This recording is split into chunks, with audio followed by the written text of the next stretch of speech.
when I was supposed to travel out of the country, I was supposed to fill a form called P7 for me to get a passport. And it says to be filled by non-indigenous Kenyans like Asians, Arabs, and Somalis. Now, when you tell the residents of Wajir and Garissa and Mandera are non-indigenous, who is the indigenous community to Mandera or Wajir? Are they Kikuyus?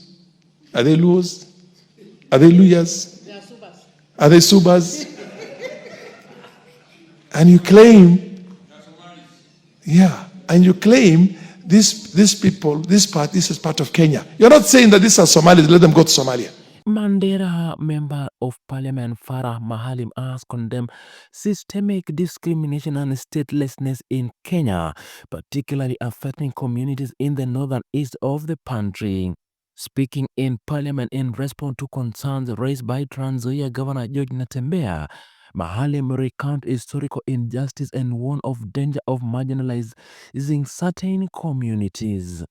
Maalim highlighted past governance structure where district administration wield and take power, serving as both judges and magistrates. He recalled an incident in 1980s when individuals in the northeastern Kenya were arrested by administration police, tried and tested or sentenced by the very official responsible for their arrest. Sharing his own experience, Maalim recounted on how in 1980 he was required to fill a form known as B7 when applying for a passport. The form was designated for non-indigenous Kenyans, categorically that it should include Asian, Arab, and Somalis. He questioned the rationale behind labeling the Somali community as non-indigenous despite their deep-rooted history in the regions such as Wajir, Garissa, and Mandera. He argued that if these areas are recognized as part of Kenya, then their residents should not be treated as foreigners.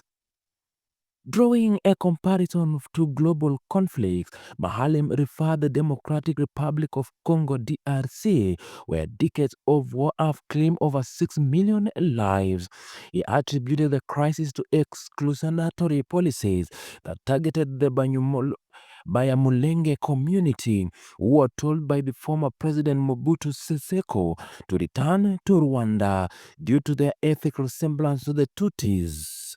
This discrimination, he noted, play a key role in fueling ongoing conflicts in the region, including the emergence of rebel groups like M23. Maalim warned that failing to grant citizenship and equal rights to marginalized communities could destabilize the country. Discriminating against 100,000 people can't destroy a nation of 6 million people. He urged the government to protect all Kenyan nationals, emphasizing that no one should be treated as if they belong elsewhere. Farah Maalim. Mr. Speaker, I want to add my voice into the issue of statelessness and discrimination in our country. Mr. Speaker, you started your legal career way back in the early 80s, and you used to travel all the way to Northeastern Province. And you remember the kind of discrimination that was there, where a DC or a DO is a judge, he's a magistrate.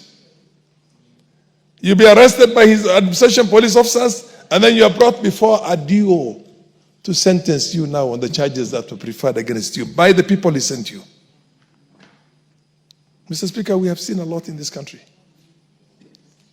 I myself, in 1980, when I was going to go out, give me another 5 minutes, Speaker. Yes.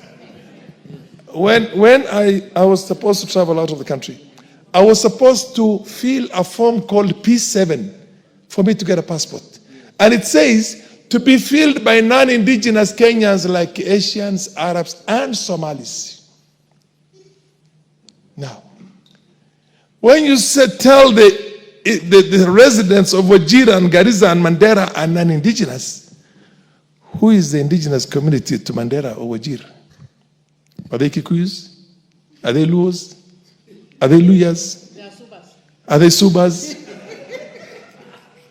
And you claim, yeah, and you claim these people, this is part of Kenya. You're not saying that these are Somalis, let them go to Somalia.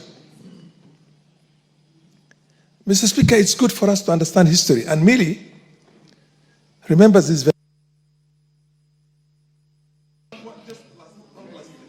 Give him 1 minute. Finish up. Mr. Speaker, the DRC has suffered more than 6 million people dead. That problem started with the Banyamulenge, if you remember very well, when Mobutu Sese Seko said, you are not Zairwa, you are not Congolese. Go to Rwanda because you look like the Tutsis of Rwanda. And they went to war. And that war is still going on right now. The M23 you're hearing about is as a result of the problem that started that time. 100,000 people who are discriminated can destroy a nation of 60 million. Wapare don't have any other country.